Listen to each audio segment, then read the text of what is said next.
This 1963 Alfa Romeo 2600 Spider is a well-preserved virtual time warp example rediscovered after nearly 4 decades in storage. Preservation class car, wearing an attractive color combination and showcasing low mileage.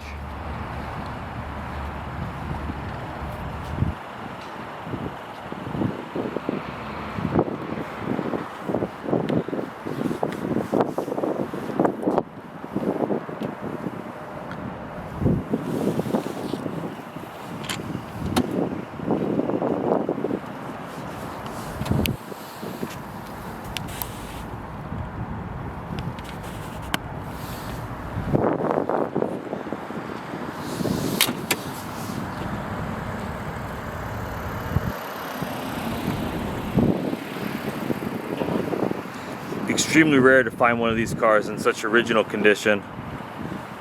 Very exciting opportunity.